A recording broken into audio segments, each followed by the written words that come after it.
So our third and final speaker on the Chicken Worlds panel is Amber Canavan. Her title is The Regrettable Failure of Cage-Free Campaigning, a New Strategy for a Vegan Future.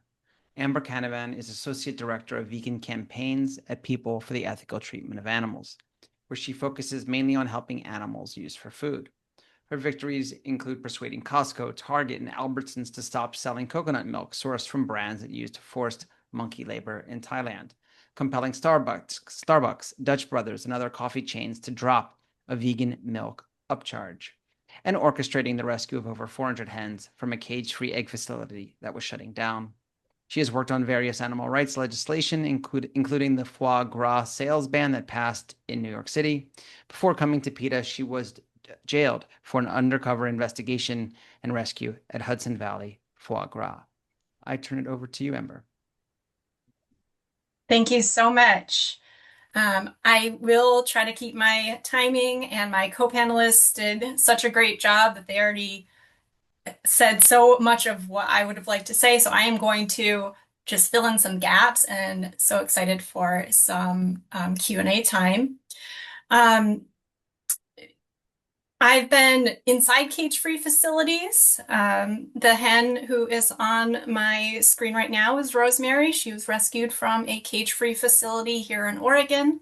And though she looks beautiful and colorful in this photo, she was pale, covered in lesions, and featherless when she was rescued. So I'm going to go a bit more into the individual experiences that these hens go through in cage-free facilities. That's going to kind of help paint a picture of why PETA put out this white paper on the failure of cage-free systems to meaningfully reduce suffering of hens in cage-free facilities. PETA and myself, I actually did work on cage-free campaigns a couple decades ago, helping get the Massachusetts cage-free law passed. And PETA at the time was also in favor of banning battery cages. And battery cages are, don't get me wrong, or co-panelists wrong, horrible, horrible devices that cause a lot of suffering. But what we couldn't have predicted at the time was the industry's ability to adapt and to co-opt what cage-free standards could be. And I think it's important to keep in mind that cage-free standards, which can leave hens in as little as 1 square foot of floor space per bird, were written by the egg industry. They were not written by animal advocates. And there is a big difference in what people think, and especially what consumers think, but I think also increasingly fellow animal advocates think when they hear the term cage-free. They will kind of let that fill in that the absence of cages means some kind of freedom and quality of life for these birds, and that is so horribly far from the truth. Not only is the crowding bad, but the living conditions, especially the air quality, but also the breeding, which for hens used for eggs and chickens used for their flesh, especially, I would say is torture breeding. It's the prison of the factory farm, of the farming system, is also, they have become prisoners in their own bodies because of the horrible health impacts that they endure from being bred to lay so many eggs per hen per year. I'm going to do a little thought experiment since this panel is all about, the worlds of chickens. And just imagine from the point of these birds being born, and I'm actually going to even go back to when they're in their shell, because chickens actually talk to their chicks before they have even hatched through their shells. And even in cage-free, free range, or even pasture-raised facilities, they're coming from hatcheries where they never meet their mothers. And there are some studies that are cited in the white paper going into the fact that hens who are raised without their mothers, they are born in these industrial hatchery incubators that are made out of metal and plastic. And that makes them have reduced ability to deal with stress in their lives and health impacts throughout their lives. And there's so much more studies that could be done on that to expand on that, but it's so intriguing. But these baby chicks are born uh, in these industrial hatcheries surrounded by metal and plastic. They are whisked along conveyor belts at the hatchery. They need to be sorted. We touched on the fact that male chickens are not useful for the egg industry.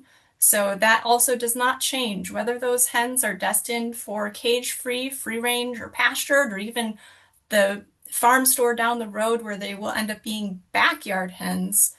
All of those male chicks go down one conveyor belt and the females go down the other.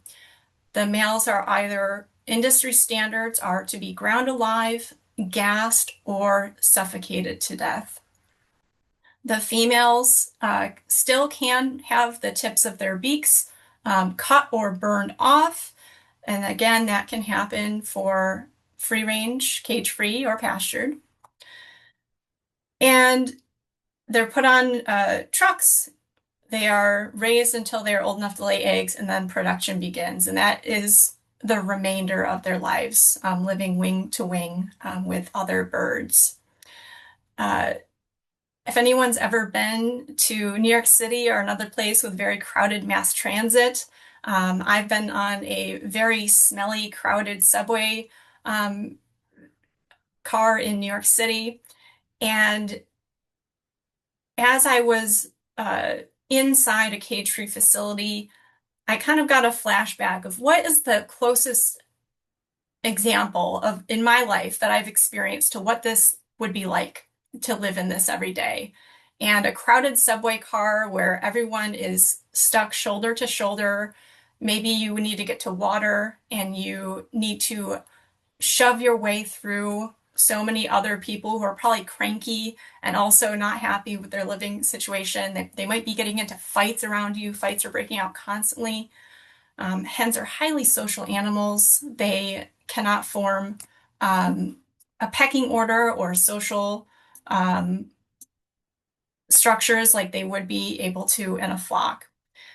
So every part of their lives is not any quality of life that people would expect, especially consumers when they're looking for these products on the shelf. So with that in mind, and we've already touched on some of these things, some of the key findings of the white paper, which thank you, somebody just shared in the chat. Hens can be crammed in as little as 1 to 1.5 square feet of space. The rates of feather pecking, fighting, cannibalism are higher. The air quality is worse because while cages are horrible, they do prevent as much particulate matter, and especially feces and urine particulates from being kicked up into the air, which gets into the bird's lungs and eyes. And the painful keelbone fractures, which is one of the more invisible sides of suffering as well. And I think as animal advocates, we will often gravitate towards the more visible and even symbolic ways that animals are exploited in all of the different industries. And the cage is a powerful symbol. A broken cage, an open cage is a powerful symbol, and it's very visible, and it's a very easy concept for us to talk about with the public. They understand that generally being confined to a cage is bad. But there are so many other forms of invisible suffering that are causing so much suffering behind the scenes and internally to these animals that we would never see unless you were, examining them or even giving them an x-ray. And that gets into the problem of humane washing. And we're seeing this not just from the egg industry. So on the left-hand side, you see this example from this egg company, and you see these beautifully plumed, clean hens in some kind of very nice coop. It looks like a backyard coop. Um, that is incredibly misleading.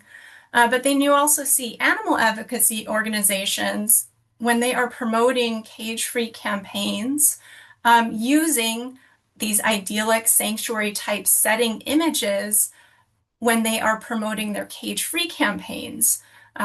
If they use the pictures that are from these actual facilities that show the crowding, people would be looking at them very sideways and wondering, wait, this is what you are uh, advocating for to get rid of the cages? It is literally just a bigger cage. So, how do we counter this? A big part of it, I believe, after having been involved in these campaigns for years, and of course, PETA has also been working on these campaigns for decades.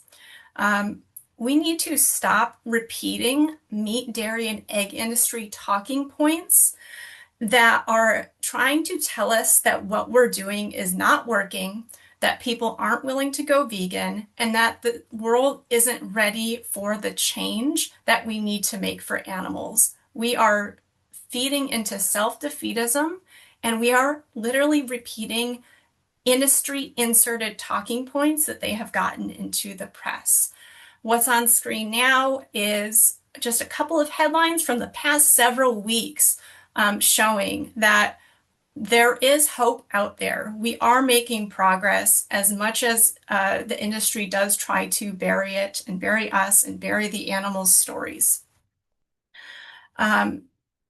A 2025 survey found that 25% of Gen Z Canadians are vegetarian or vegan. It's about 14% of Gen Z in the United States.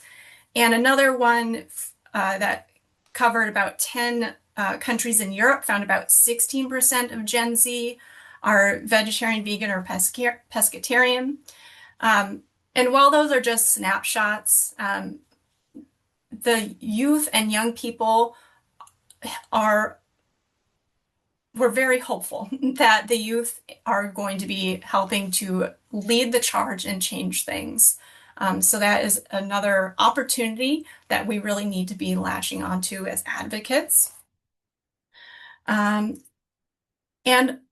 we just banned here in Portland, Oregon, the sale of foie gras, and Brazil just banned not only the production and sale, but the import and export of foie gras.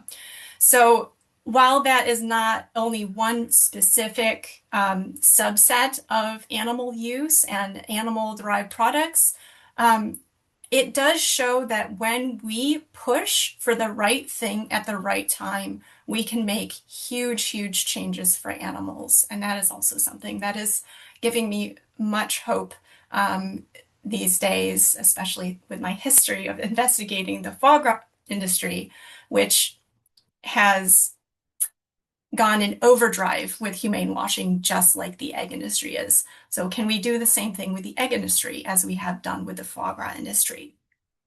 So I will close there with another photo of a rescued hen from the Aurora, Oregon cage-free rescue. Her name was Lilith. She has since passed away from reproductive diseases, and we need to fight for her as hard as we need to get the rest of her flock members into safety of sanctuary. So I will leave that there. Thank you so much.